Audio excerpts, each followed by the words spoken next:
अस्सलाम वालेकुम। Second year, क्या हाल चाल है? ठीक है। छुट्टियां कैसी गुजर रही हैं? हाँ जी, तो ये आपको याद है कि हम चैप्टर नंबर 23 जो है वो पढ़ रहे थे, ठीक ना, बायोटेक्नोलॉजी। तो वो ऑलमोस्ट हमारा जो है वो इख्तिताम पे था। तो आखिरी एक आध टॉपिक ही था हमारा जो रह गया था। तो आज हम देखते हैं कि जेनेटिक इंजीनियरिंग ऑफ प्लांट्स, ठीक है ना। तो इसमें काफ़ी कुछ आपने, यानी कि इस चैप्टर का सारा आपने बायोटेक्नोलॉजी पढ़ लिया हुआ है, पता है अब आपको, ठीक है। तो इनका कहना है कि जो है कि traditionally hybridisation, the crossing of different varieties of plants or even species, यानी कि प्लांट्स और स्पीशीज़ की जो फिर क्रॉस ओवर करवा के और उनकी ब्रीडिंग करवा के जो नई वराइटीज़ हासिल की जाती हैं, तो वो हाइब्रिडाइजेशन के ज़ुमरे में है, ठीक है ना। तो was use to produce plants with desirable traits. तो रवायती तौर पर इनका कहना है कि ये तो काफ़ी अरसे से यह तरीकाकार यूज़ होता था, ठीक है ना। तो hybridization followed by vegetative propagation of the mature plants, यानी कि हाइब्रिडाइजेशन जब करवा ली जाती है प्लांट्स की, तो उसके बाद डेफिनेटली उनके जो है कि मैच्योर प्लांट्स हासिल किए जाते हैं, ठीक है। ताकि जो है आपके जो डिज़ायरेबल करेक्टर्स वाले जो खसूसियात हैं, जो डिज़ायरेबल हमारी, ठीक है ना, वो और वो वाली जो ट्रेट्स हैं, उनके एक जैसे आपके पास प्लांट्स जो है ना, मतलूबा खसूसियात वाले प्लांट्स जो हैं आप हासिल करें, ठीक है ना। Today it is possible to directly alter the genes of organism. तो अब जो है क्या हालात हैं, अब इनका कहना है कि ऑर्गेनिज्म के जीन्स जो है ना, डायरेक्टली आप उसी को भी तब्दील कर लेते हैं, ठीक है ना। यानी कि ये हाइब्रिडाइजेशन वाला प्रोसेस जो है वो लंबा प्रोसेस है। तो ये इनका कहना है, अब ये एक ऑर्गेनिज्म के ही भी आप जीन जो है वो आल्टर कर लेते हैं, ठीक है। अपनी मर्जी का जीन उसके अंदर इंट्रोड्यूस करा देते हैं, अब एक अडल्ट प्लांट के अंदर या एनिमल के अंदर। ट्रांसजेनिक प्लांट्स कैरी है फॉरेन जीन। तो जिस तरह ट्रांसजेनिक एनिमल्स आपने देखे थे, ठीक है ना, ट्रांसजेनिक एनिमल, ट्रांसजेनिक बैक्टीरिया, वो जिसके अंदर जो है कि फॉरेन जीन जो है वो मौजूद हो, ठीक है ना, कोई बैरूनी जीन जो है आपने इंट्रोड्यूस करवाया हो। तो इसी तरह ट्रांसजेनिक प्लांट्स भी हैं, तो वो प्लांट्स जिनके अंदर फॉरेन जीन हो, ठीक है ना, और जो आपने खुद इंट्रोड्यूस करवाया हो उसके सेल्स में, ठीक है ना, so that they have new and different traits, ताकि वो आपको नई और मुख्तलिफ खसूसियात जो हैं वो प्लांट दे सके। Since a whole plant will grow from a protoplast, और ये वाली बात भी आप जानते हैं। प्रोटोप्लास्ट आपने देखा था कि किसको कहते हैं।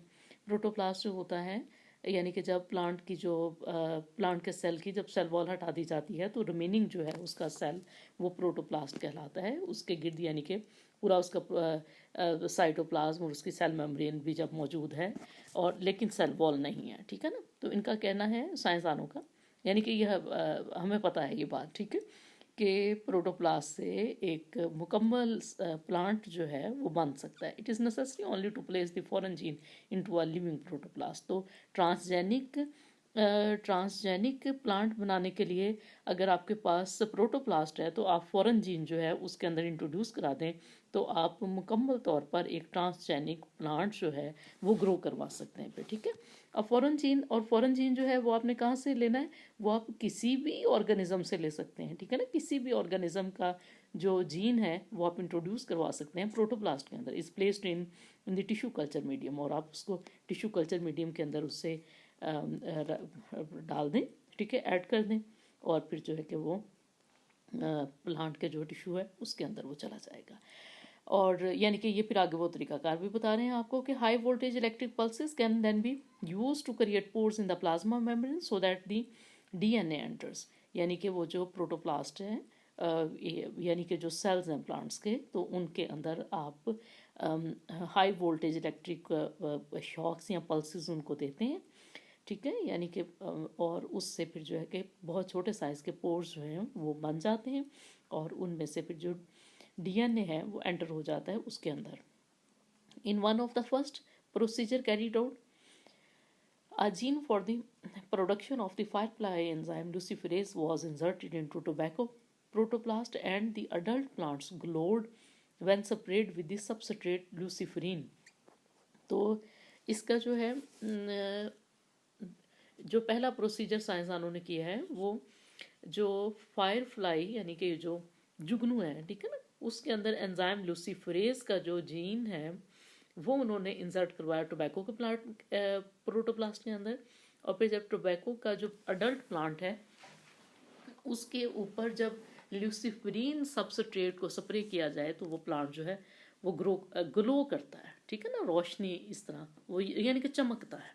तो ये आप डायग्राम में देखें इसको, ठीक है। Unfortunately the regeneration of cereal crops from grains from protoplast have been difficult, यानी कि बदकिस्मती से इनका कहना है कि ये जो अनाज की जो फसलें हैं वो मुश्किल है उनका रीजनरेशन करवाना। कॉर्न एंड वीट के जो प्रोटोप्लास्ट जो हैं अगर आप उनको उनको ग्रो करवाएं तो वो इनफर्टाइल प्लांट्स आपको देते हैं, ठीक है, यानी कि दाने जो हैं पैदावार नहीं होती।